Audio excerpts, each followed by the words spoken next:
Today, in the media conference with Lal Goel, which is brought to you by V4 News, Global TV, V4 Stream, Malnadu TV, News Gaon Se, Samvad Sarokar News, Organ Donation India Foundation and Gyan, our endeavor is to enlighten you with the current topic.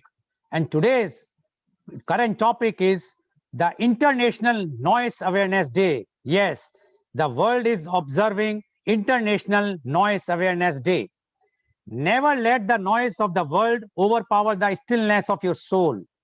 International Noise Awareness Day is a global campaign founded in 1996 by the Center for Hearing and Communication, CHC, aiming to raise awareness of the effects of noise on the welfare and health of people. Noise affects people in many ways, but only deafness and annoyance receive actual interest from the general public. Worldwide, people are called upon to take part via various actions on this occasion.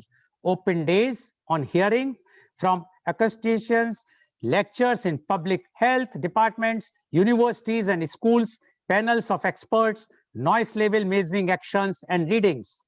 The day is commemorated on the last Wednesday of the April of each year. Activities aimed at creating a focus not only on noise but also on means of reducing noise levels are organized in a number of countries all over the world, including Brazil, Chile, Germany, Italy, Spain, and United States. In recent years, there have been related events initiated in Asia, including Singapore and Australia. Vincent de Paul once said, "Noise makes no good. Good makes no noise." Noise is unwanted sound considered unpleasant, loud, or disruptive to hearing. From a physics standpoint, noise is indistinguishable from desired sound, as both are vibrations through a medium such as air or water. The difference arises when the brain receives and perceives a sound.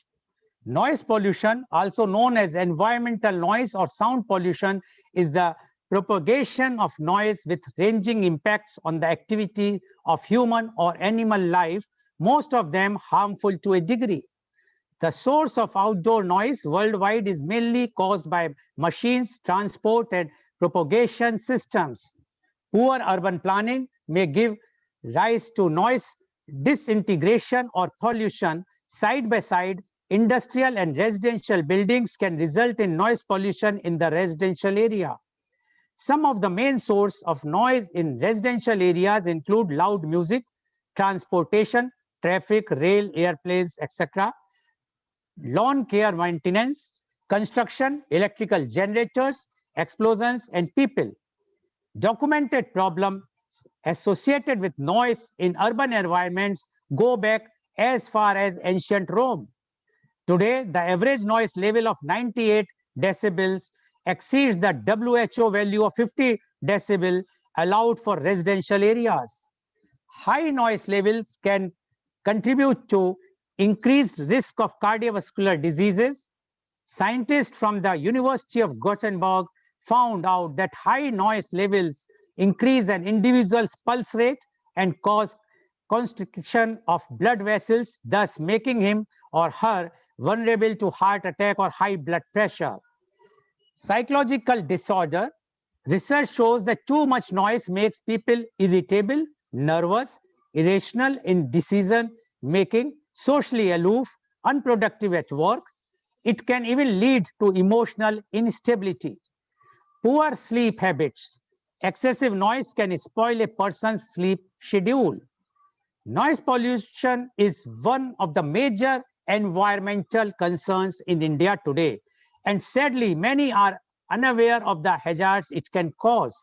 It is very unfortunate that we all are subjected to some form of loud noises for a considerable amount of time during the day.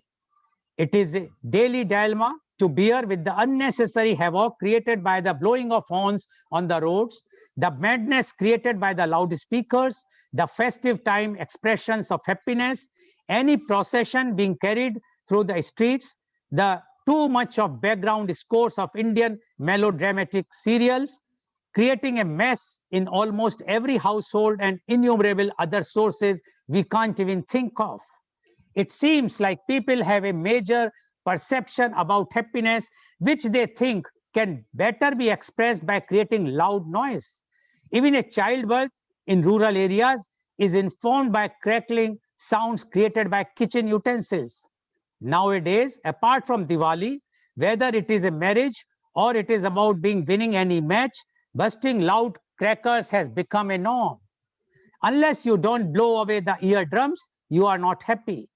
A study conducted to measure the levels of noise in 4 different zones by the Central Pollution Control Board revealed that the highest noise levels during the day were recorded from silence zones, including educational places, hospitals, religious spots, whereas the lowest was recorded in residential areas. During the night, the highest pollution levels were found to be in intersecting areas, and the lowest was in all the industrial areas. As per the study conducted on noise levels due to Diwali firecrackers by Awaz Foundation, along with the Maharashtra Pollution Control Board, following 4 consecutive years, the noise pollution reached to over 125 decibel. This is a saddening fact that this is never mentioned on the packaging of these products. Even the authorities are made aware about the situation, yet they don't work on them. And to discuss very, very important topic today, that is the International Noise Awareness Day, we have a very high-powered, elite, experienced, knowledgeable, those who are authorities in their field, panelists with us.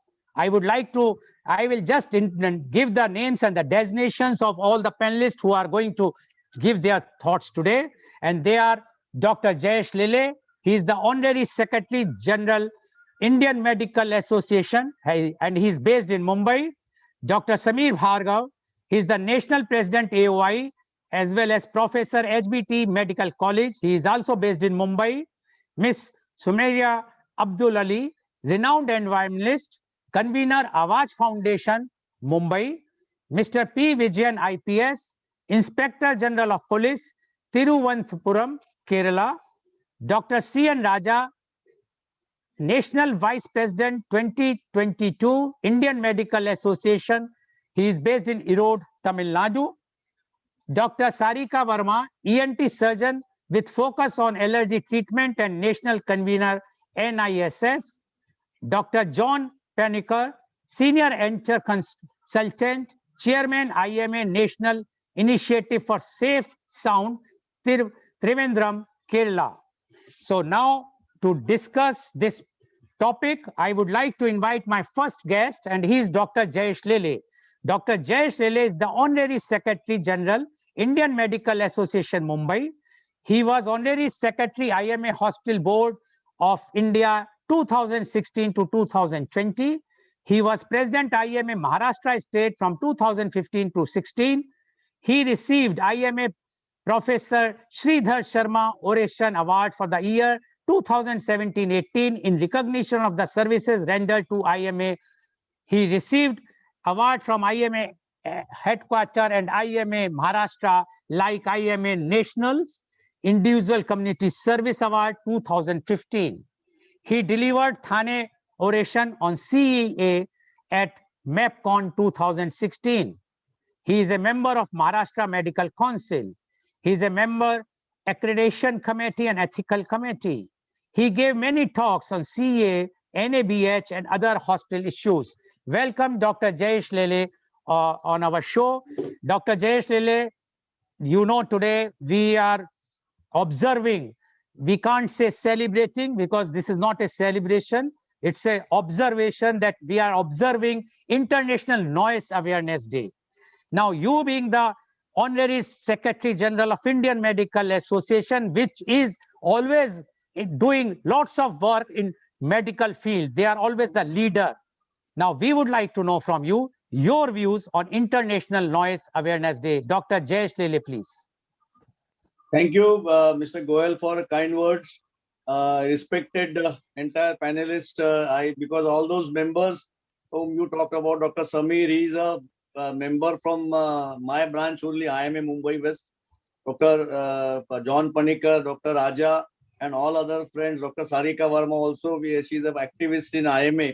And I'm very happy that today we are observing this basically International Noise Pollution Day, and people, making entire community aware about the issues of the noise, what we day in and out come. Many times people are not aware exactly what is the noise pollution, how it is caused that. But now, last couple of years, the entire various associations have become more and more active.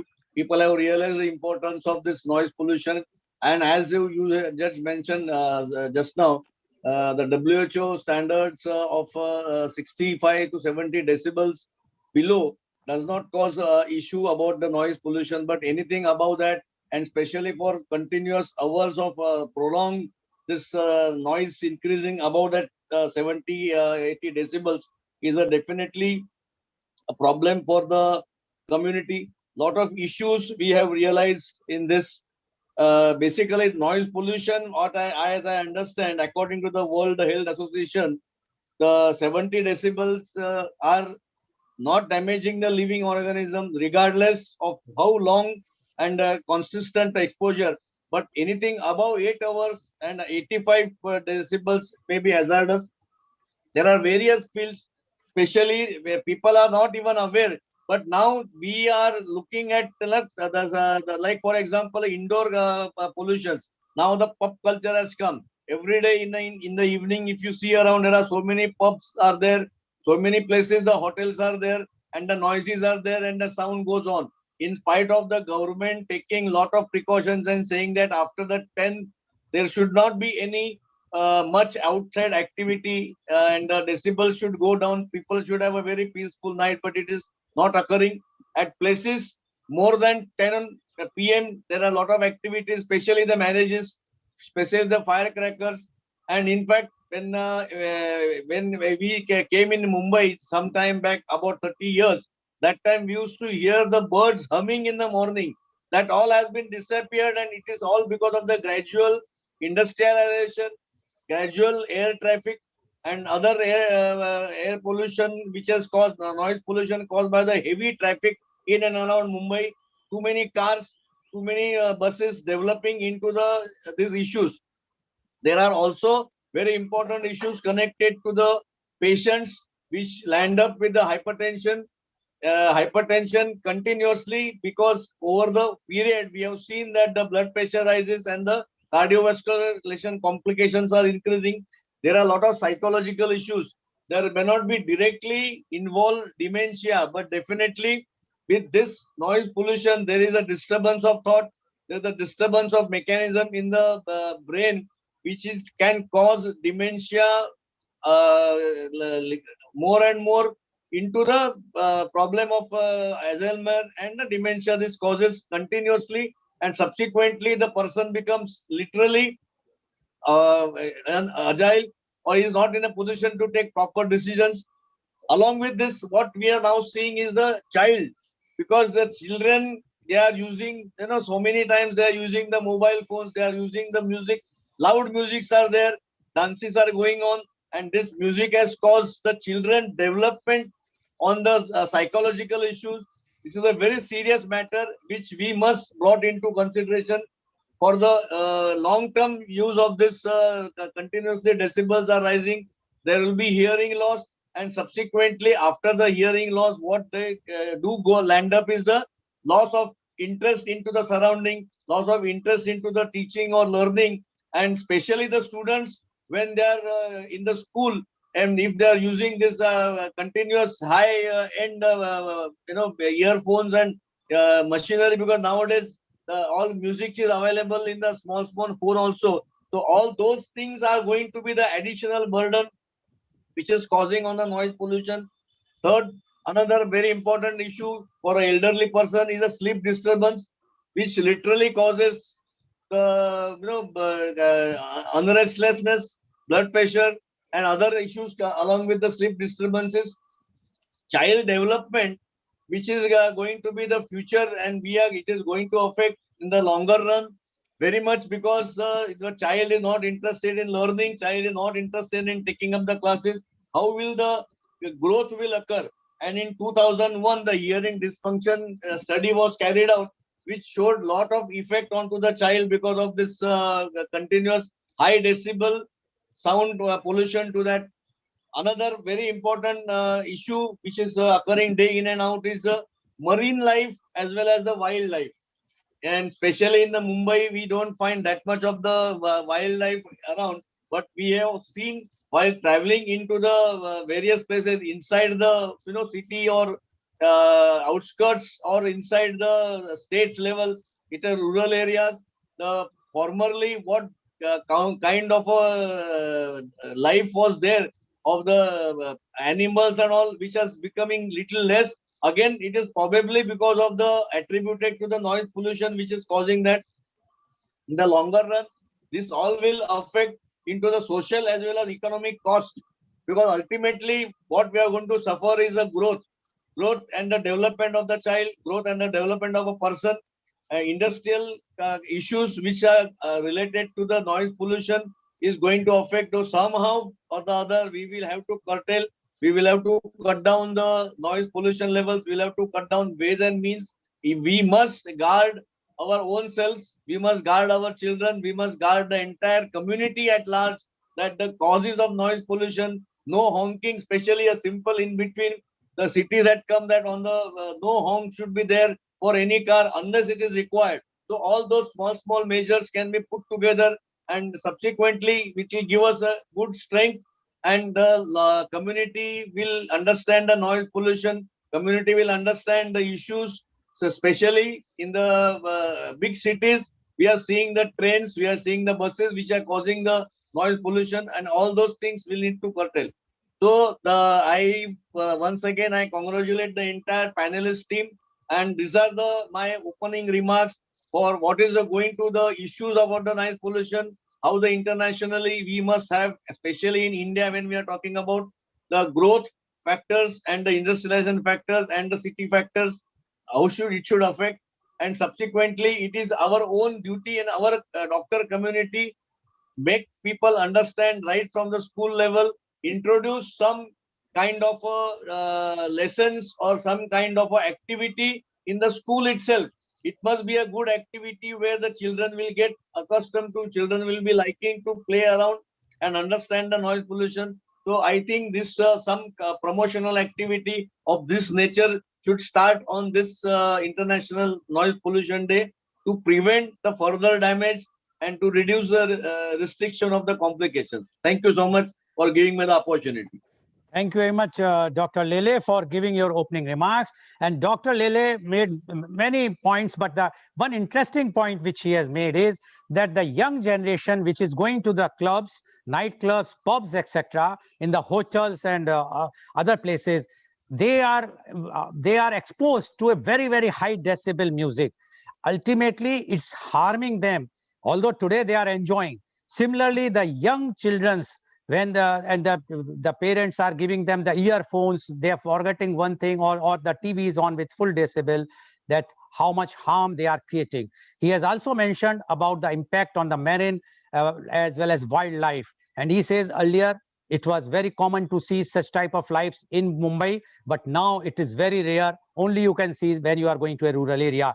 And he says we have to start these initiatives from the school level so that the children can be taught the pollution, the harm, the impact of the noise pollution, so that the life can be easy. Otherwise, this noise pollution, which we are exposed now every day due to the industrialization, due to the development, is going to harm us very badly. And he says that it's the duty of the doctors community to come forward and to take this movement forward. Thank you very much, Dr. Jayesh Lele.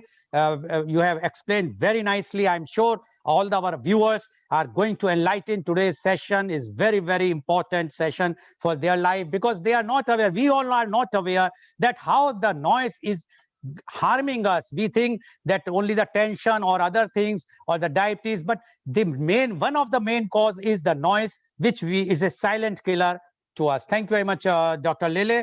Now I would like to invite my next guest, and he is Dr. Sameer Bhargav. Dr. Sameer Bhargav is the National President AOI for the year 2020-2021. He is the professor in HBT Medical College at Dr. R.N. Cooper Hospital, Mumbai, and consultant at Hinduja Hospital, Khar, Mumbai. He has been a gold medalist, securing first rank at both MS ENT and DORL exam in the year 1991 from Mumbai. He has done his MS ENT from KEM Hospital, Mumbai, and DLO from Royal College of Surgeons, London. He has been invited faculty at more than 70 live surgical and cadaveric workshop all over the country since 1996 and has been guest speaker and panelist at several conferences and workshops, both national and international. He has been course director for cadaveric FESS workshops at HBT Medical College every year since 2015. He has delivered several prestigious orations across the country. He is a co-author of a short textbook of ENT diseases, which has been read by more than 2.5 lakh students and has contributed as author of chapters in several postgraduate books and several articles in national and international journals of repute. Awarded Vocational Excellence Award in 2019 by Rotary Club of Bombay West, featured in list of Mumbai's top doctors 2019 and 2020 published in India Today. He has been an active Rotarian and awarded Best Rotarian Award 2015-16 by Rotary Club of Bombay Sea Coast. Welcome, Dr. Sameer Bhargav on our show. Dr. Bhargav, you have heard what Dr. Jayesh Lele has spoken, and in his opening remark, he has put the ball now rolling. Now, we would like to know, because you are an ENT surgeon, a professor, so you are dealing with all those diseases directly, although the indirectly, as Dr. Lele has mentioned, those diseases, but the direct disease, the deafness and all those things, being the ENT surgeon. So we would like to know from you your views on International Noise Awareness Day. Dr. Sameer Bhargav, please. Please unmute.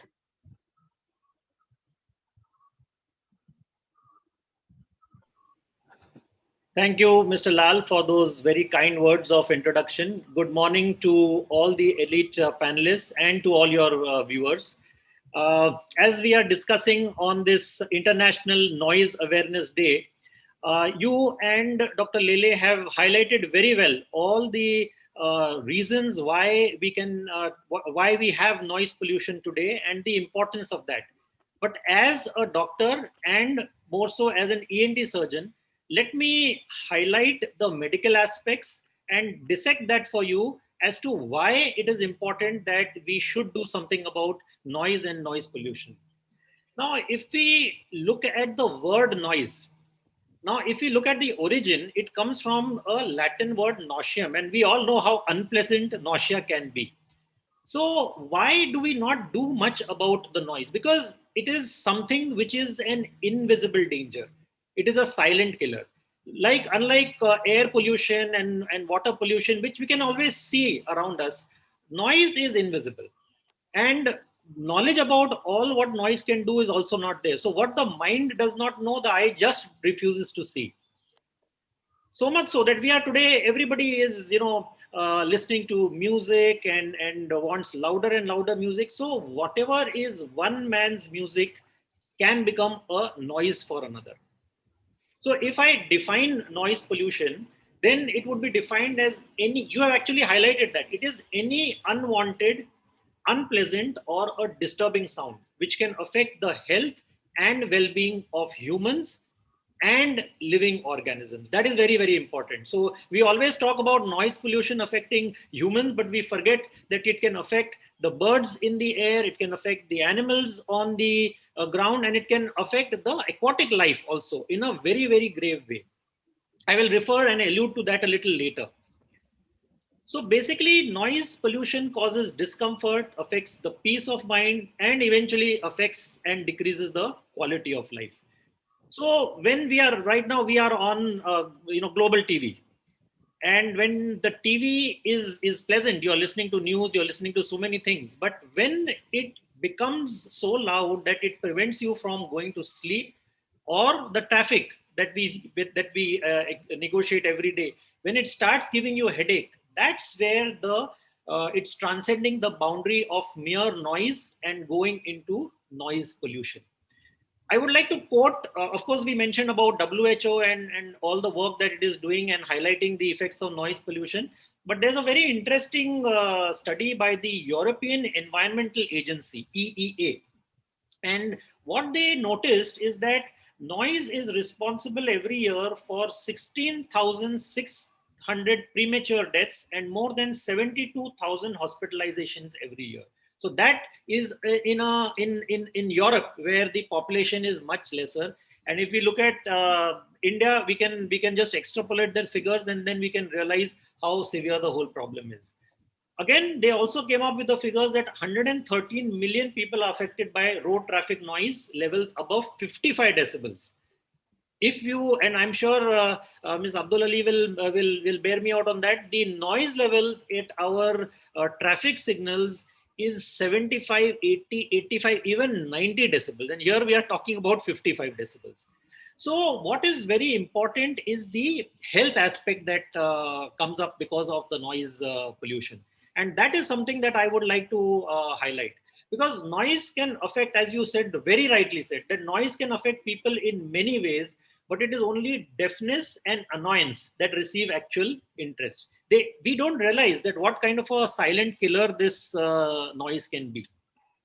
So when we talk about the effect of noise pollution on the health and even causing death, then let me highlight the most important thing, which is the cardiovascular effects. So as you earlier alluded to the fact that noise can cause increase in the heart rate, it can cause the blood pressure of an individual to go up. So indirectly, while you're sleeping, and if the level of noise is so much, it leads to increased cortisol production, and all this eventually is going to constrict your blood vessels and become a predisposing factor for a heart attack. So it's very important that we realize that the cardiac side effects are something that need to be really dreaded in case of noise pollution. The other major effect that it can cause is, of course, on sleep. And it's very important. We all know how rejuvenating sleep is. If you cannot sleep well, you don't get up fresh, your quality of life gets affected. And you start becoming cranky, your fatigue sets in early, you have low energy levels, etc. So it's very important that after 10 o'clock, which is the normal sleeping time for people, the noise levels should be such that they don't disturb the sleep of an individual. Dr. Lele mentioned the effect on children, how so much of noise pollution is having effect on these children. And there are enough studies and more to highlight the fact that there is a lot of effect on the cognitive and behavioral changes that start taking place. So children are not able to concentrate. Why children, even adults, if there is a lot of noise around the area, they will not be able to concentrate on their work. Your ability to focus goes away. You may start forgetting things. Memory disturbances start coming up. So these are all the psychological disturbances start happening. People start becoming irritable. They start becoming aggressive. Sometimes it can even lead to a depression. So much so, because if you are so unhappy with things, and this can become one of the precipitating factors for that. Communication. If there is noise around your place, you cannot communicate effectively with other people. And coming to the last point as far as health is concerned, and me being an ENT surgeon, I can just keep on waxing eloquent upon how much damage it can do to the hearing. So we've had episodes where there have been bomb blasts. Of course, there it has been the sound pressure, which can even cause a rupture of the eardrum. But if the sound level is continuously more than 85 decibels, and the Industrial Noise Act mentions that anything more than 8 hours of continuous noise level at 85 and above can be detrimental to your hearing. So initially it can cause a small temporary threshold shift, which may come back to normal. But if this is prolonged for longer duration of time, then this becomes a permanent threshold shift, and that is something that is not salvageable. That is very important, we should realize, because once hearing gone, it cannot come back whenever there is such kind of a noise trauma. And today we are talking about 85 decibels. If you look at the loudspeakers, the sound volume is is 100 decibels and more. And for every 3 decibel increase in the sound pressure level, which is measured in decibels, the duration of safe exposure starts becoming half. So when we talk about 8 hours at 85 decibels, at 88 to 90 decibels, it is 4 hours, and so on and so forth. So when you reach 100 decibel, even 1.5 to 2 hour exposure, continuous exposure, can be very harmful. And in our festivals, we come across 105, 110 firecrackers, 120 decibels, and even a 10 to 15-minute exposure, or sometimes even lesser, can result in a permanent damage to the hearing. Besides the hearing loss, there is another very, very annoying thing that can happen, and that is tinnitus. And tinnitus is this continuous ringing sound that can happen in the ear, and that can be such a nuisance to the patient that it can even drive that patient to suicide. So that is another thing that causes a detrimental effect on the hearing. We are talking about humans, but we must also mention about the wildlife. So there have been studies which mentioned that the longevity, the life expectancy of urban birds is lesser than rural birds. And one of the factors may be noise pollution. Animals, they require some peace, some quiet, not only for navigation, for searching for food, for even for reproduction, and to protect themselves from other predators. So they also tend to get affected by noise pollution. So there are so many ways that noise affects the life of an individual. And I think later on in the program, we will highlight what are the causes of this. I must mention that the traffic noise, the industrial noise, the construction noise, the noise in the houses with the TV sets, with the music sets. Nowadays, we are a noisy country, and I'm sure we have all read that data that India is one of the noisiest countries in the world, and Mumbai particularly is one of the noisiest cities in the world. And our festivals we celebrate with so much fervor and gusto, but with also a lot of noise. And those things are something that we should look into from the point of view of legislation to try and control. So these are all the features that I have highlighted. And as the program goes along, I would be very happy to again address certain of these problems and the solution to the problem. We should not only talk about the problem, we should also talk about solutions that are practical and that are possible. Thank you. Thank you very much, Dr. Samir Bhargav. And Dr. Bhargav highlighted being a ENT surgeon. He says that people are not understanding if they are exposed to 80 or plus decibel for 8 hours or more, that will be detrimental for their health. And one point which I would like to highlight although he has mentioned almost everything, but one point is the firecrackers. We celebrate, whether it's a Diwali, whether it's any festival, or even the marriages, or even whenever the India wins a cricket match, so much with firecrackers are going on. And what Dr. Bhargav says, even 10 to 15 minutes or even less exposure of such type of high decibel sound can harm, can make, and especially for the children. Now one can understand when this is the situation, still we are nowhere, we are still celebrating without thinking how much harm it is making to us. Thank you very much, Dr. Bhargav, for giving your very very elaborating thoughts about the sound pollution. And I'm sure what you have mentioned about the crossings and the traffic signals, as well as the firecrackers and other things, will definitely be taken care. Yes, Dr. Bhargav, you want to make some point? Small point on traffic noise. So a few years back, we actually checked the hearing level of traffic police who are stationed at these traffic signals. And it was to our surprise that we found that almost 30 to 35% of the traffic police had hearing loss, which was when they were in their 30s and early 40s, equivalent to what it should happen when you are in your early 60s. So it is an extremely important thing. Of course, the traffic commissioners have taken due care that they rotate the duty hours, etc., etc. But this is something that we need to keep in mind. And also, a lot of the traffic police had high blood pressure, one of the contributing causes being the noise pollution. Thank you very much, Dr. Bhargav, and especially it is an eye-opener for all those who always try to blame the Indian police.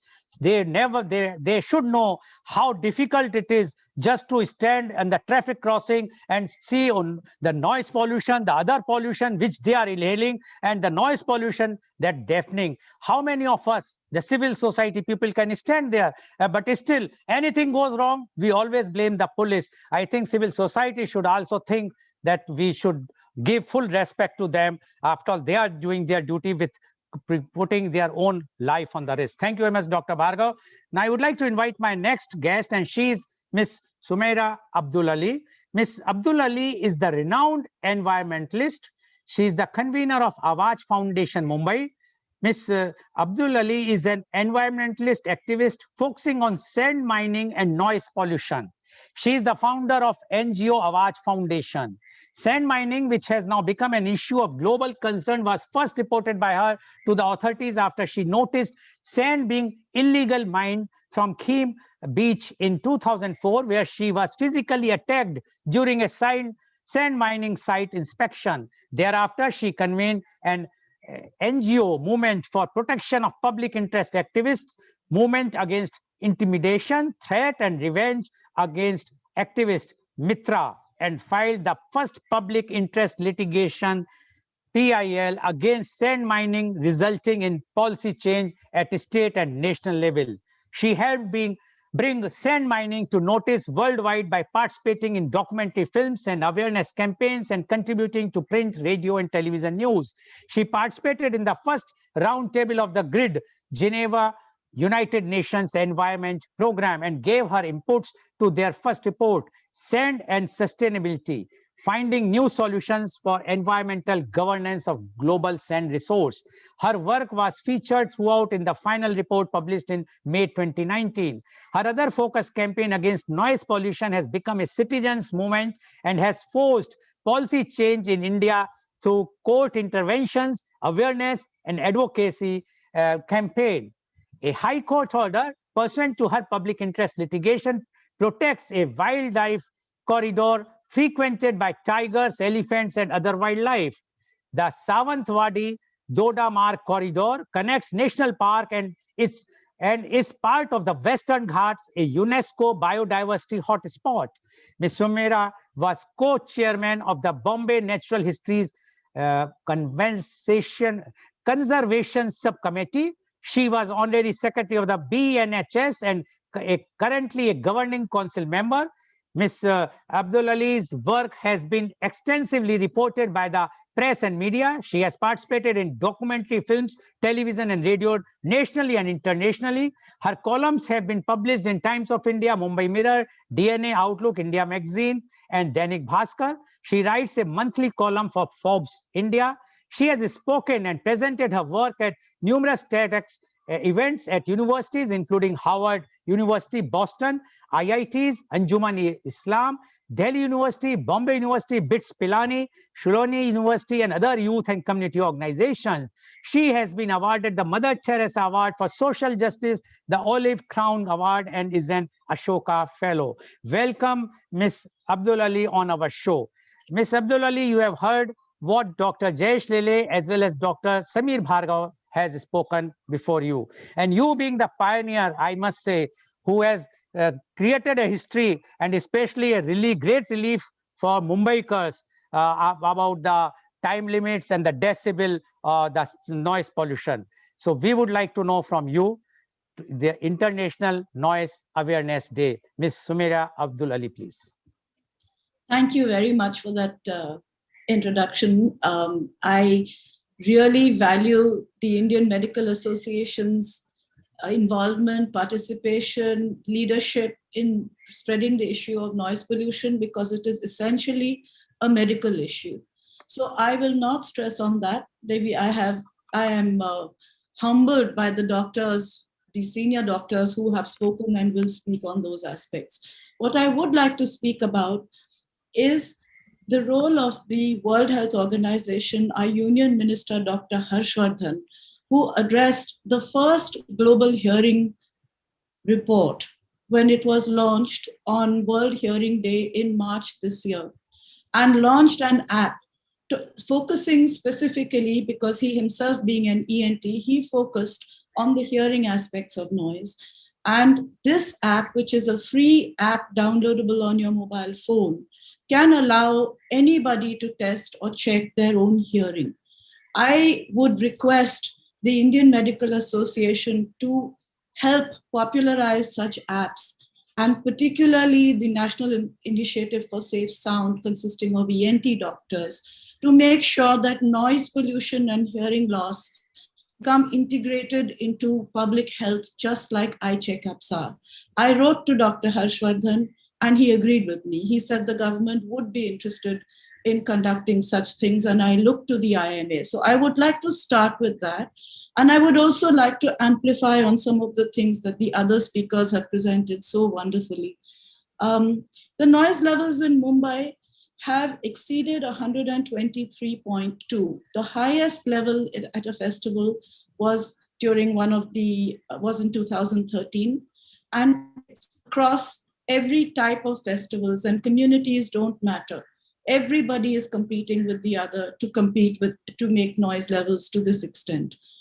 The highest levels of firecrackers, which we have been testing annually since 2004 with the Pollution Control Board, were exceeding 140 dB. And as Dr. Bhargav pointed out, when you are exposed to 140 dB, again, according to the World Health Organization, your exposure level cannot exceed a few seconds. These tests were conducted in an open field where firecrackers were not used all together or in closed spaces with concrete on top of, around, surrounding, like they are on cities in actual use conditions. So in actual use conditions, they are probably even higher. Due to the tests that we managed to do, the government has been, which initially did not consider noise an issue at all, has actually stepped up. And we have worked with the Pollution Control Board, with the police, with the government of Maharashtra, and of course with the government of India, to not only tighten the noise rules, since they were first enacted in 2000. In 2010, the new noise rules made them tighter still.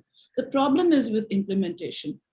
And this connection between noise and health is something that needs to be made much more clear through local studies, which perhaps can be, I would love if we could have studies which tell us, for example, how many people come in for hearing related tests and what are the cause of their hearing loss. I have some anecdotal evidence in that I have seen and interacted with a school of deaf children who has said that one of the children who became deaf because his mother, in her enthusiasm, took him to a temple when he was born and rang the temple bell very loudly.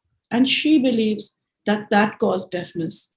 Similarly, I have observed anecdotally many stories of people having these kind of health reactions, which we've been talking about. I have seen a woman having a psychotic fit because she couldn't stand the pounding noise near her while the noise was going on. I have seen a child who was having a convulsion, and the mother was weeping and begging people to stop making noise, but they would not. I have seen these things because I have been receiving noise complaints for the last 20 years and have visited these places. I have received a complaint from a senior citizen who lived with his even more senior citizen mother, threatening to commit suicide because he couldn't stand the thought of the noise which was going to follow in the festivals. The World Health Organization, in their same hearing health report, has said that 430 million people are set to lose their hearing globally. In a map they have attached to the report, they have said that India and these countries surrounding India have the highest percentage of hearing loss by far. In fact, in an earlier report, they even said that children very young children have the hearing level of 60 plus people in previous years. Dr. Harshvardhan, while addressing this event, said that India faces an impending mountain of hearing loss and that the government is committed to do something about it. So as the voice against noise for many years, I know certain First of all, of course, the causes of noise have been listed, so I'm not going to go through them again. But I do know that the way of figuring out the causes of noise and tackling them, the most important way is people's participation. And again, this is something I can illustrate by the fact that when we got the first court order, the noise rules were enacted in the year 2000, following a World Health Organization report and the deliberations in the parliament. Once it was enacted, there were became clear that implementation was really not happening the way it should. So I filed public interest litigation. When we got the first order in 2003, it became also clear that enforcing that order will then become something that needs to be done. So how do you do that? I met the first journalist I had ever met. The press and media played an absolutely valuable role in spreading awareness, and it's necessary to participate with them. My number was published as the new noise hotline, and people started calling. Finally, it is the people's calls, inputs, which have not only told me what needs to be addressed, where the sources of noise are, and told me where I should be measuring decibel levels, but have encouraged the authorities to take noise seriously and set up systems. The Mumbai police has set up a system where if you call them, the action almost always is very prompt. There are exceptions to that. During lockdown, Mumbai was the only city in the country. I measured noise from various sources, as I said. Traffic noise normally is up to 105 dB before lockdown. During lockdown, when everything was closed last year, March, April, May, it went down to decibel levels of 49 dB on the streets. And then it gradually started going up in the year. Towards the end of the year, it became more. Yesterday, I measured noise levels again to see what this lockdown has to show us. And I found that again, there is traffic, again, there is honking in the hours that traffic is allowed. The traffic level yesterday was up to 88 dB. So it shows us that although we have had experiences of quieter times, quieter cities, blue skies, the ability to hear bird song once again in cities during lockdown, unless we take serious action, this is not going to last. We have also found solutions, as Dr. Bhargav mentioned, in conducting some events using distributed sound system, including college functions, including an open air music festival for more than 2,000 participants at the Banganga tank some years ago. These solutions are possible. Festivals can take place, loudspeakers can take place using headphones. Last year, the Ganpati Mandals Association actually came forward, stepped up, voluntarily banned DJs completely, followed by the Eid-e-Milad organizers who also banned DJs, and found new ways of celebrating festivals where the spirit of the festival kept up. COVID-19 has taught us that health is a very serious and important reason to restrict the way we do certain things, including celebrating festivals. I hope that these lessons will continue and be learned. COVID-19, according to the UN, is a result of multiple environmental factors and destruction. We briefly talked about the role of wildlife and how wildlife migratory patterns get disrupted, how forests get destroyed, how noise pollution plays its role, air pollution, all of those things, they're all interlinked. And if we control one, we are controlling all. Human health is dependent on it. COVID-19 is one kind of thing that we are seeing. I would rather look at the positive aspects of the lessons that we might have learned, even from a terrible, terrible thing like COVID-19, of which you doctors are in the front line suffering from, that there are ways in which we can rethink the way we will reopen. We will rethink the way our relationship with the environment in our own interest, not because we are environmentalists, but because we care about the way our life, our health, our situation is. And these things are something all of us are engaged with. So I would like to conclude by thanking not only the Indian Medical Association for taking up the medical aspects, but thanking the police and the government for recognizing that noise pollution is the new second-hand smoke. It's something we need to tackle. Our traffic noise in Mumbai is back to 88 decibels. Let's not take it back to 105 decibels as it used to be now or ever again. And I would encourage people, request them to download that WHO app, check their hearing, go to a doctor, check that you are not suffering the effects of noise before you have that heart attack or have that mental health breakdown as the woman I saw having a psychotic fit. Please protect your children. Don't take your children to these festivals, press their ears against loudspeakers. If it's harmful for us, it's that much more harmful for them. Thank you very much.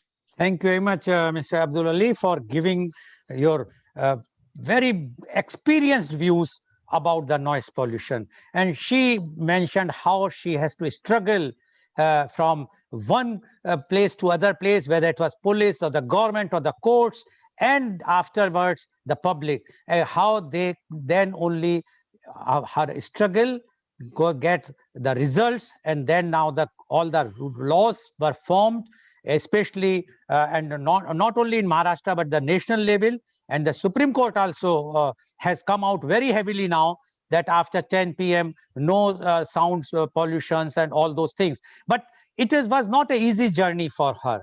How and she has mentioned that she whatsoever she has done, she is doing for the public interest. And she mentioned how she has requested our Honorable Minister of Health, Dr. Harshvardhan, who is also an ENT specialist, this is to be taken very, very seriously, which he has promised that he is definitely going to take this issue very seriously.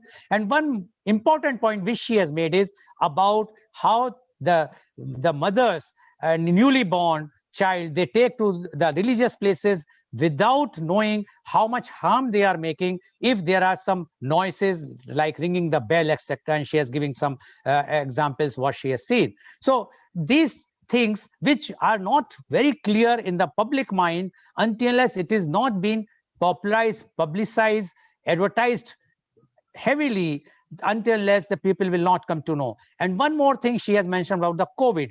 Yes, COVID has also shown that how much this noise pollution is there, especially in metros, because there were lots of media reports that people were enjoying the humming, the music of the singing of the birds, their noises, their sound, which they have forgotten in the metros. So these all things is, I must give thanks and salute Miss Abdul Ali for doing so much hard work for the public. And the public should understand, the civil society should understand that they all are working for the benefit of ourselves, not for them. They are working for the society. So we must try to see to it that we must learn from the lessons and abide with the laws and the rules what are in place. Thank you very much, Miss Abdul Ali, for giving such a nice narration of your own experiences. I'm sure it will be going to give a good imprint, especially the youth who should know why the noise pollution is very harmful. Thank you very much. Now, I would like to invite my next guest, and he is Mr. P. Vijayan, IPS. Mr. P. Vijayan, IPS, is a 1999 batch Indian Police Service officer. He is the Inspector General of Police, Kerala. He introduced police innovations in a different way.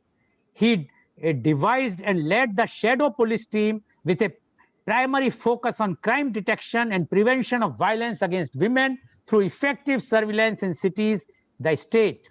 He constituted and headed a Special Investigation Support Team, SIST, consisting of police personnel cutting across the ranks who have proven track record and keen interest in investigation of criminal cases. He constituted and leading Kerala Anti-Narcotics Special Action Force, KANSAF,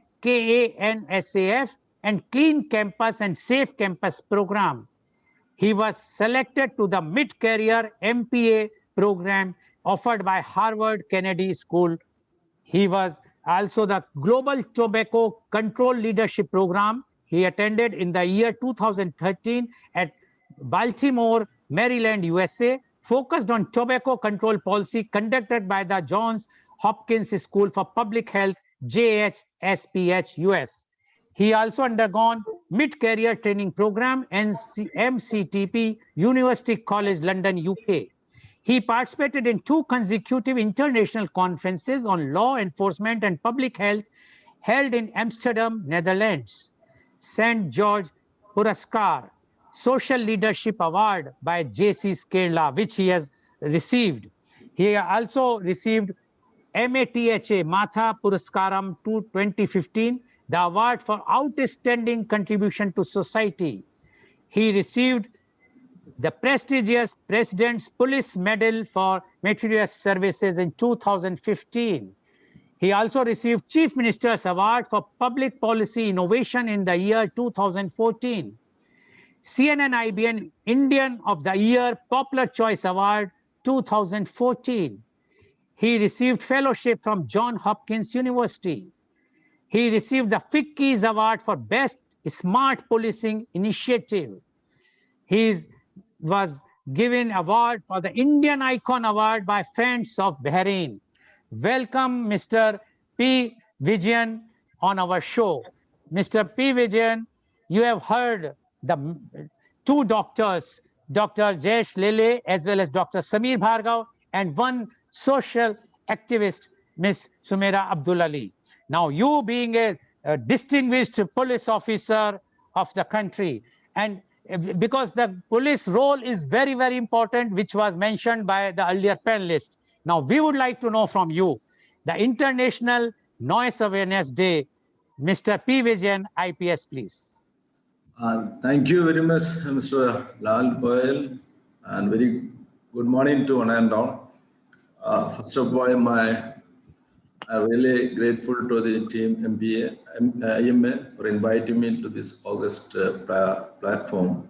Especially my special thanks to my good friend, John Panikkar. He has been a constant inspiration to all of us to enter into this field. And in a way, we can say that, that we are surrounded by a plethora of issues. Most often, these type of issues are not on our priority list. But Dr. John Panikkar has been constantly pursuing and meeting or motivating us and enlightening about the issues and all. So now, to some extent, we can probably say that Kerala Police is actually has taken this task as on its priority list. And besides observing and all, we have been doing a lot of good things in association with IMA in Kerala. When I was IG Kochi range, we declared few days as horn-free days and horn-honking-free days. Then some sectors we have divided and all that.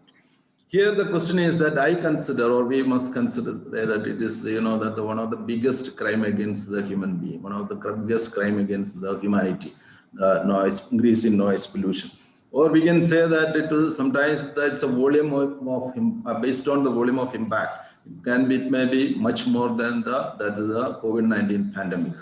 But I think that we are not so that much realized and given emphasis to this issue. Here the question is, there is the right to life versus the freedom of speech and expression. Some people think that the freedom of expression or freedom of speech is much more, it should be more loud, more and more louder. Then only you will be really exercising the Article 19 of Indian Constitution. But it is the fundamentally all these are based on that right to live. Here this is the increase in noise pollution. It's really a threat to the life, especially to the vulnerable sections of society, especially children or the aged and all. Here one thing that is the perpetrators of this crime is the most powerful people in the society, especially the religious people. Religious group is the most poised. I used to wonder that the religion exists for the well-being of human being, the mental and physical well-being of the human being. But it is actually, in fact, very often, especially during its festivals and all, it's actually going against the very purpose of its existence. That's creating huge noise. It's in my own capital city also. It has been found that several times, that is during the festival time, it's better to get evicted from that city. So the thing is, the religion is basically stand for the well-being of human being, but it's for, in fact, in practice, often it goes against the very existence of human being. So the one thing is that there is a very powerful people like religious guys, or there is the political entities. This is the very powerful people. Other side, the police, the problem is that the teethless or a powerless law or rules which we have. We generally fall upon, even though there are around 15, 16 acts related to the environmental protections, various aspects of environmental protection, but the noise pollution acts and rules of 2000 and the environmental protection acts, these two laws and the Kerala Police Act, in every state there will be a local act of the State Police Act. Here we use 121 of the Kerala Police Act. Here, 2-3 things you must understand. One is that the designated authority is a subdivisional officer and then district collector or the district police chief. Here, that this is highly widespread. You can sense that noise pollution, the violation of the rules is everywhere in the state or every nook and corner. Do you think that is a subdivisional officer will be able to always reach to this place? So the thing is that it has been put it in such a way that it should be very less used. This provision has to be not to be usually very extensively. So another thing is that it is in the police terminology. We are not filing any police report. It's not an investigation report. It's as per the 173 CRPC. We are submitting a complaint. Complaint problem is that the officer who is investigating is not present. It can be just dismissed by the court as a then and there, just like any petty case. So that is one big issue. Then here the problem is that that is a very interesting thing. Any case there will be a fact-in issue. The fact-in issue is being generally censored by our 5 senses. So either touch or by seeing, by heard or like that. That is we call that eyewitnesses. Here there is no role for eyewitnesses or the 5 senses. If you don't have if it is not been measured by a sound level meter, that crime has not happened. Suppose in one particular area, a crime happens and we get a report or a complaint or we reach that. Suppose it is over. Now, by the time they say that they will reduce the volume. So the thing is that crime has not happened. Based on the witness reporter, based on the statements of the victims, we cannot register a case or file charge in the case. That is really a big, all other crimes. Suppose a murder happens. Murder happens is your eyewitness statement is very crucial.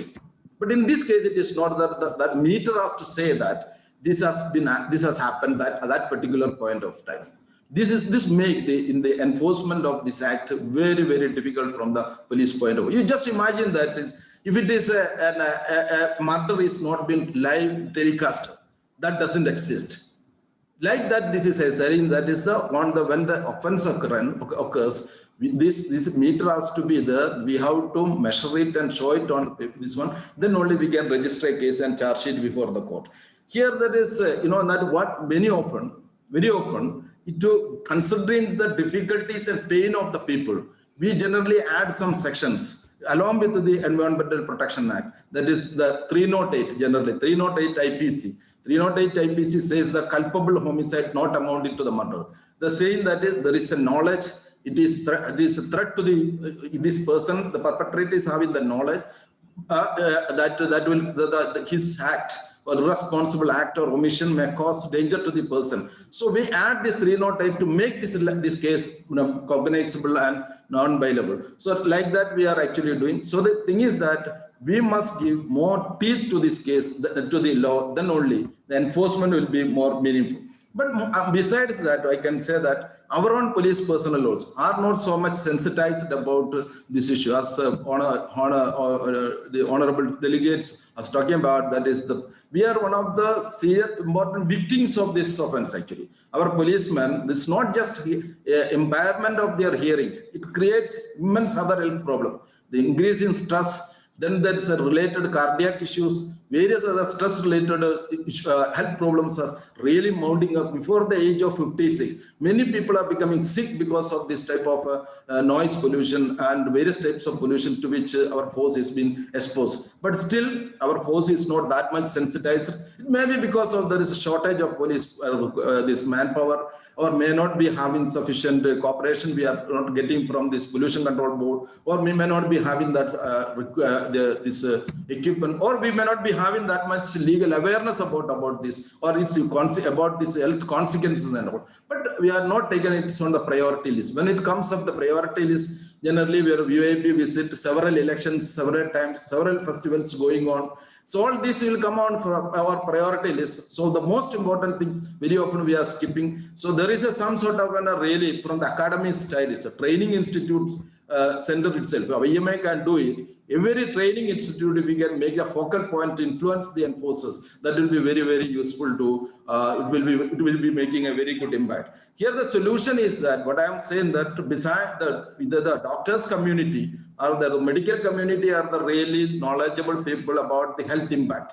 But the perpetrators are living somewhere else. They are the religious people, they may be politicians, they may be some other people and all. So we must take them along with us in educating and making them what wrong, what crime they are really doing against the humanity. When we bring all them to to this platform, then only we can make a huge impact in this one. What we have done is that there is a student community we have created, a student police cadet program. It is having around 5 lakhs plus students. We have trained 600 hours of training continuously for 2 years, and it has now been replicated as nationwide. Now we have made them with the in association with the IMA and all. We are sensitizing them. We have thought of making them that is an ambassadors against noise pollution. So because if we will teach, these people their attitude is not so set.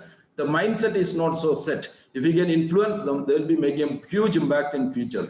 So, but due to the corona pandemic, we could not make a big impact, but still we'll be, even now this is the proposal is pending. We hopefully will be able to make them more sensitive and they'll be really making an impact in society. Thank you so much once again.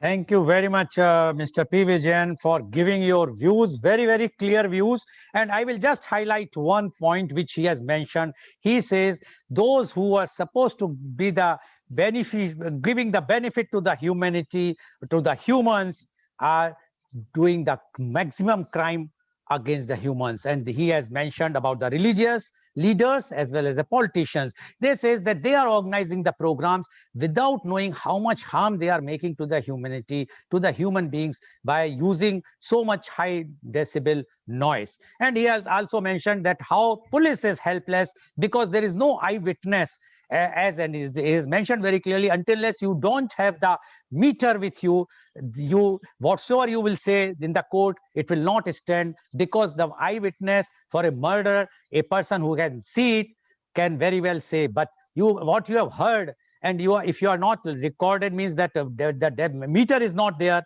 Your program, after the program, it is of no use. And he has also mentioned that the police is trying to put 3008 so that at least the non-bailable section can be inserted. And he says the police itself is the victims, and they are the maximum victims for all religious functions, for all political rallies or elections. The police is always there, and they have to hear with those noises continuously, because they have been posted, the police person is posted apart from the traffic junctions. Thank you very much, Mr. P. Vijayan, for raising this very, very valid point. I'm sure the government, state government, although now elections are over, now we will see the result, who is going to the next government, or even the central government should take cognizance of this and must come out with some more stringent laws so that the accused or those who are creating this problem should be punished irrespective of their post and position in the society. Thank you very much, Mr. P. Vijayan, IPS. Now, I would like to invite my next guest, and he is Dr. C.N. Raja. Dr. C.N. Raja, FRCS, DLORCS, MS, is the National Vice President 2022 of Indian Medical Association. He worked in government service as ENT surgeon for 12 years. He was assistant professor in ear, nose, and throat for 3 years in Changalpattu Medical College. He worked in the UK for 5 years at various hospitals as ENT surgeon. He was All India Governing Council member in Ear, Nose, and Throat Association, AOI, All India Council member of Indian Medical Association, past president of Indian Medical Association Erode branch, past secretary of ENT Association Erode, past president of Erode Indian Medical Association Trust, president of Nandi Matriculation School Erode, founder trustee member of IMAYAM, Center for Terminally Ill Cancer Patients, Governing Council Member IMA CGP 2009-2011, Assistant Secretary IMA TNSB 2010, Sports Committee Chairman IMA TNSB 2011-12, President of Association of Otolaryngologists of Tamil Nadu 2010-2012, West Zone Vice President Indian Medical Association 2011, past State Secretary IMA TNSB 2014-15, past NHB Secretary IMA TNSB 2016-17, State President 2020 IMA TNSB, IMA National Vice President 2022. He presented papers in the various national and international forums in the field of ENT. He is running a center for hearing handicapped children. He was the first surgeon to do cochlear implant in the periphery apart from metros. Currently practicing as ENT surgeon at Annai ENT and Head and Neck Care Center, Erode. Welcome, Dr. C.N. Raja on our show. Dr. Raja, you have heard the earlier panelists, Dr. Jayesh Lele, Dr. Samir Bhargav, Ms. Sumera Abdulali, as well as Mr. P. Vijayan, IPS. Now, we would like to know from you your views on the International Noise Awareness Day. Dr. C.N. Raja, please. Thank you very much, Mr. Lal Goel.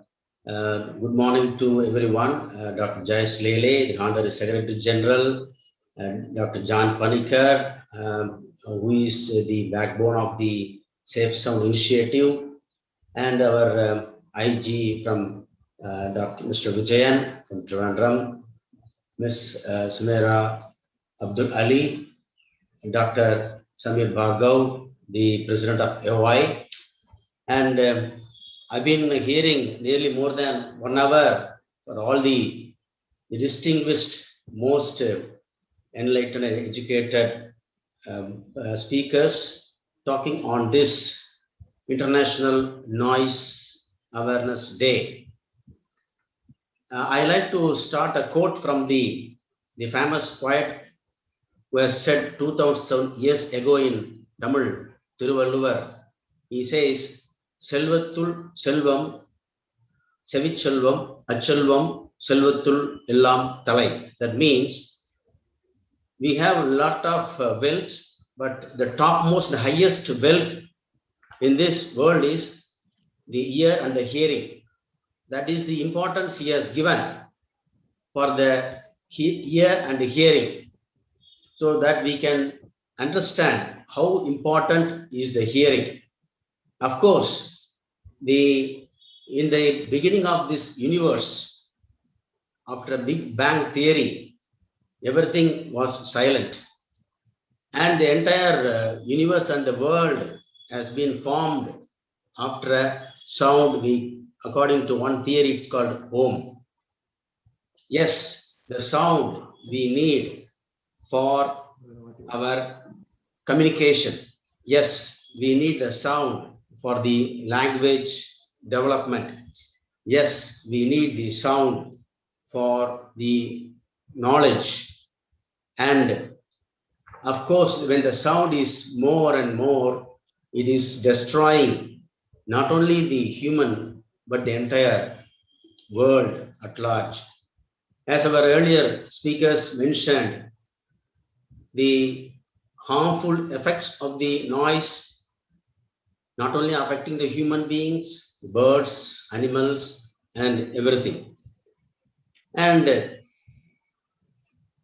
because of the civilization, we have this noise pollution. Of course, the civilization makes a man a better human being. I hope we are all very frequent travelers abroad. After a week or 10 days travel to abroad, when we come down and land up in our own country in the airport, the first annoying thing what we experience, the honking of the cars, taxis, and the road traffic sound. One of the most worst, the noise polluting problem is the traffic sound. People think by making noise, they feel that they have a more authority and they think they have more say. As our IG pointed out, the expression of their views and making loud noise, they can drive across their views to feel for others to understand. But in other words, I feel that it's sort of an arrogance and making people to suffer. And our festivals being followed and conducted for ages, but those days it was not so. Of late, we learned the wrong way of celebrating our festivals, our marriages, and all other important functions with a loud noise, which is we need to tell the people not to follow that. Of course, it is highly difficult to curtail this, but doing things like seminars and awareness programs and taking this sort of information as a people movement, we can educate our people. We all know that the loss of hearing due to any sort of noise or any other harmful effect is a permanent one. As already Dr. Bhargava mentioned, that the problem of tinnitus is ever increasing now.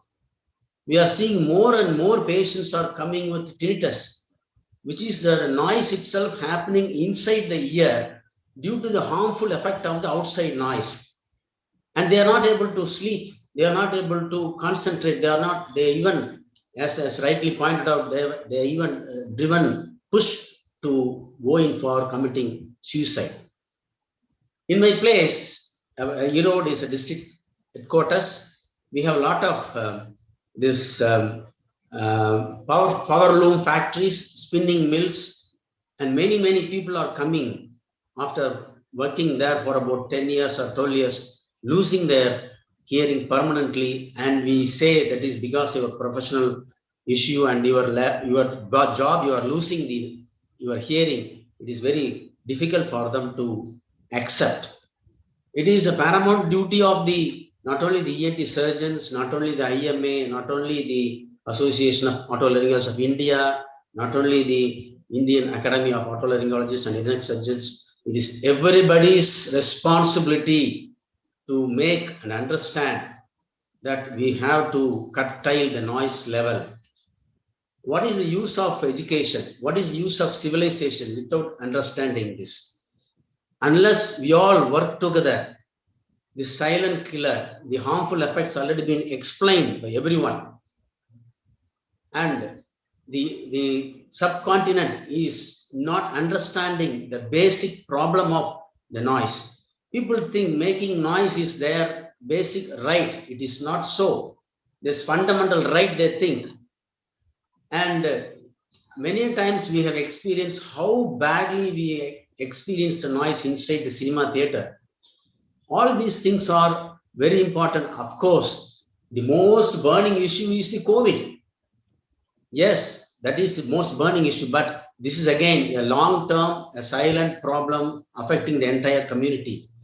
As rightly pointed out by Ms. Smera, we have had a lot of difficulties during this COVID, but people enjoyed. One thing during the lockdown is the experience of the silence, less noise, and how beautiful this universe. We are talking about the religious personalities. We are talking about the so-called the top of the religious personalities entire world. They are the followers of our saints, seekers, and those famous personalities like Buddha. They taught the silence. They learned. They got their jnanam because of the silence which they got it, and they preached to the entire community. Similarly, we must tell and explain even from the school age as a curriculum, because that is the time everything will go into their mind. And I think being a doctors, it is not only treating the patient is a paramount duty, but creating awareness, educating the mass is most important thing. I am sure that our Honorable Union Health Minister, he is also an ENT surgeon, will agree with us. I am very happy that this NIS, the National Initiative for Safe Sound, under the guidance of John Panikkar, is from 2013, is doing excellent work constantly and continuously in educating. One side, awareness is important, education is important, and implementation of the law is very important. And we have to revisit the law and make it more stringent for the community to follow. Thank you for the opportunity. Thank you very much, Dr. Raja. And because of the paucity of time, I will not like to go for the summarization of what he has said, but he has made his point very, very clear. Now, I would like to ask Dr. Jayesh Lele. Dr. Jayesh Lele, you have mentioned about the pubs and discos. Now, time is only 1 minute for the answer. That pubs and discos, why the IMA is not moving to the government that these pubs and discos, which are happening everywhere in the country, are going to harm the young generation, which they are not understanding, because nobody knows that medical fraternity, especially the IMA, has to explain that please bar or stop all these pubs and discos, so that the high decibel sound level should not harm our youth or the young generation. Dr. Jayesh Lele, please. Please unmute Dr. Jayesh Lele. I really, it's a very good point. Our collectively wisdom has taken up a very important issue, and the pop generation is a future generation everywhere. And as everybody agreed that hearing loss and subsequently other issues coming up, other serious nature, we must try to begin some good program to begin with. And yes, definitely we have this Sunday we have a central working committee where we'll present today's programs, discussion, and definitely we'll take up this issue about the noise pollution and the pub culture, and how we can curtail. See, we cannot stop the pub culture. Well, but then at least we can curtail the sound of the pub culture to great extent, which cannot do further harm to the people. So this will be taken up definitely by point, and our Dr. John Panikkar and entire our team standing committee is meant for that. We'll discuss out, make the recommendation, and we will give it to the government. And fortunately, our health minister, being a ENT surgeon by himself, would definitely be giving the attention to that. And let us all work towards this very important issue to handle it as our exercise for the the International Noise Pollution Day. Very important hot topic, you can say. Okay. Thank you very much, Dr. Lele. Dr. Sameer Bhargav, one side we are talking about that this earphones are harming the children. Other side, the online education, COVID time online education for last more than 1 year. A small child, they are also sitting in front of the laptop. How we are going to control that? Do you think it is advisable that they should use the earphone, or they should not use if they are not using the earphones, the disturbance, because one room, if a person is staying in a one room flat, how he or the child can curtail the noises coming from the family, this thing? What do you say about that, Dr. Bhargav? As far as the use of earphone is concerned, the damage happens when you are listening to loud sounds and loud music. There is not enough data to prove very conclusively that prolonged use at normal volumes is going to be very detrimental. We still have the data is not completely out. Yes, but the electromagnetic radiation is something that can also be causing the damage. Just the noise volume is not the only thing, unless you're listening to loud music. So education, both to the children as well as the bureaucrats as well as the politicians. That only will make things better. Okay, thank you very much, Dr. Bhargav. Ms. Abdul Ali, my question to you are such a leading activist. In India, we found that all the international flights are in the night, while in all other countries, whether USA or UK, they always have a silent zone during the night time. Are you also planning to move to the government or to the court that no flight should take place during the night? After all, that noise is also harming, as you have already discussed in this, Ms. Abdul. Yes, there have been court rulings on this, and the court has ordered the government to, in all new airports, to set up an area which is a green zone where trees have to be planted and residences cannot come up close by. That's one. We have also objected to helipads and helicopters, which were going to be used inside cities, with project proponents being the only people to regulate the sound. So that's two. The third is existing airports and restriction of night flights. So Mumbai was the first airport in the world to make the inside of the airport silent. So we have no announcements.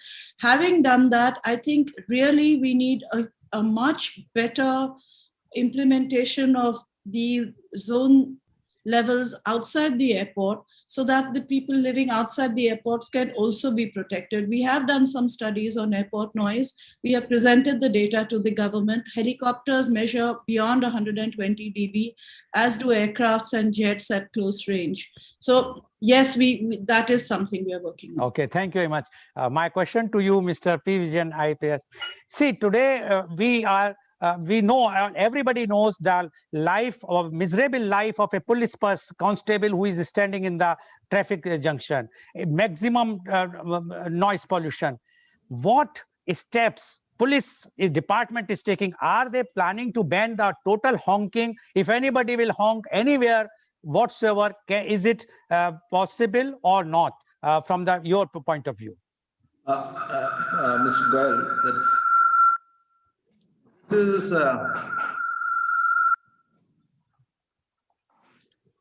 is something, it's a complete banning of honking. It's, police works on the strength of law. If we don't have a law, we can't enforce it. Unless and until the government, the legislators decide that we must have a law which empowers the police into strict enforcement of noise pollution. Honking of horns also comes under that one. If you don't have that one, that will not be able to do. We are now using our goodwill or our organizational capacity and all, and convincing the people and making some sectors as honking free and all. But we have to go on large scale. We have to be empowered with the law. Then only we'll be able to do it. Okay, thank you very much. Now, my question goes to Dr. Raja. Dr. Raja, firecrackers are manufactured in Tamil Nadu mainly. Why we are not controlling the firecrackers? No problem, but the permissible limit, the firecracker sound should not be above the permissible limit. Is it possible, Dr. Raja? Yes. Now they are bringing out some, the smokes coming out of the firecrackers will be less harmful. Such an amount of technology has come, but we can do it. There are various types of firecrackers are available, mild, moderate, and severe. During Diwali times, most of the ENT surgeons will agree. The next day after Diwali, most of the patients will be coming with the loss of hearing, eardrum torn, and the damage to the hearing has already been done totally. So this is possible. I'm running out of time, Dr. Raja. I got your answer. Now I'm giving to Dr. John Paniker, who is a senior consultant and chairman IMA National Initiative for Safe Sound Trivandrum, Kerala. 1 minute only, please, Doctor. Yeah. So, thank you very much, Mr. Goel, for giving me this chance. Actually, it's simply fabulous, this meeting. It was beyond my expectation, to be frank, all the faculties, that I should say. And just one point I want to mention is regarding the decibel, because a lot of media people are here and the public are there. Just I want to emphasize that every 10 decibel is not, difference is not 10, it is 10 times. That means 120 is 10 raised to 12. You can,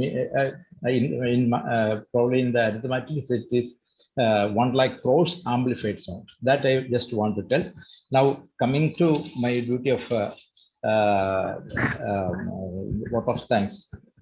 Actually, I just want to mention regarding the National Initiative for Safe Sound. This is the national program on control of awareness of noise awareness. This is actually a joint project of Indian Medical Association. Mainly, it is a IMA program and supported by the Association of Otolaryngologists of India.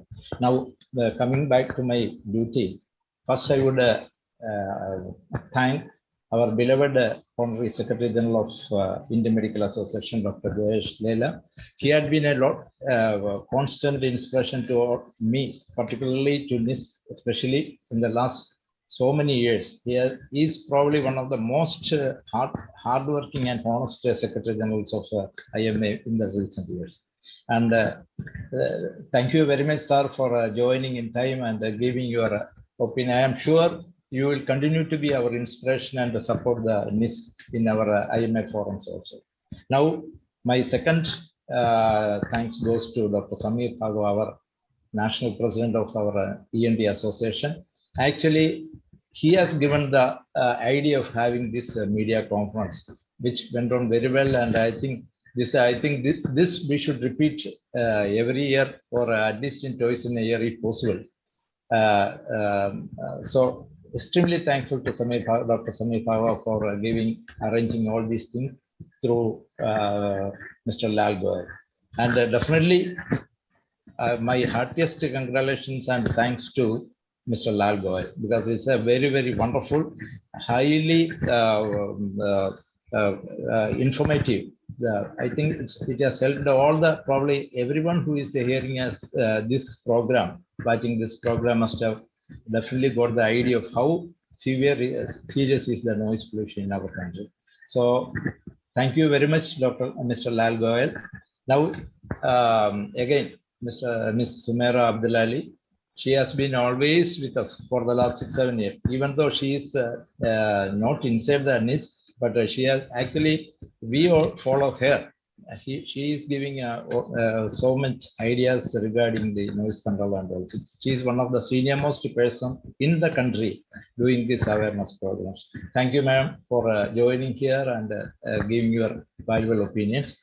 Finally, Dr. C.N. Raja is really not finally, sorry, our IG of police, Mr. P. Vijayan. Actually, he is one of my thickest friends. We had been interacting for the last so many years. Actually, what I feel is, if every state has a police officer like him, socially so much committed, I can think the Indian police would have been much, much different. So we are extremely thankful, Sri Vijayan, for joining us and giving your expert opinion. And also finally, my own brother, Mr. Dr. C.N. Raja, he has been there with the starting of the NIS. He had been with me as the national coordinator when I was the convener. Now he's still continuing as the national coordinator, supporting everything. So thank you very much, Dr. Raja. And also, I would thank the Global TV and the GAN and all the participants and of this program, all the media persons, all the public who are watching. And hopefully, I think we will continue this after a few months again. Thank you very much. Thank you, Goel, once again. Thank you. Thank you very much, Dr. John. So today you have seen how the noise pollution is harming all of us. We have to awaken. All the experts have given their opinion. Now it's up to you how you decide how you want your children, your family members to be away from this very, very deadly thing, which is going to harmless silent killer, which is killing all of us. Thank you very much. And today's program, which has been live telecasted by V4 News, Global TV, V4 Stream, Malnadu TV, News Gaon Se, Samvad Sarokar News, as well as was shown live on Facebook and YouTube. And our endeavor is to bring to you everyday new topic. And tomorrow, our topic is the credibility of exit polls. But the panelists are neither the politicians nor any election analysts. They are all psychiatrists from different parts, and they are Dr. Rajiv Anand, senior psychiatrist and marriage counselor, Mumbai. Then we have Dr. Rajiv Jain, consultant psychiatrist, Sagar, MP, Professor Dr. G. Ramanujam, Professor, Department of Psychiatry, Tirunelveli Medical College, Tamil Nadu. Then we have Dr. Priya Ranjan Avinash, Associate Professor and Consultant, Himalayan Institute of Medical Science, Dehradun. And we have Dr. Rahul Saha, Consultant Psychiatrist, Safdarjung Hospital, New Delhi. So please tune in tomorrow for media conference with Lal Goel at 10:30 a.m. Thank you very much, Dr. Jayesh Lele. Thank you very much, Dr. Samir Bhargava. Thank you very much, Ms. Sumaira Abdulali. Thank you very much, Mr. P. Vijayan, IPS. Thank you very much, Dr. Dr. C.N. Raja, and thank you very much, Dr. C. John, for giving your expert opinion. Thank you all the viewers for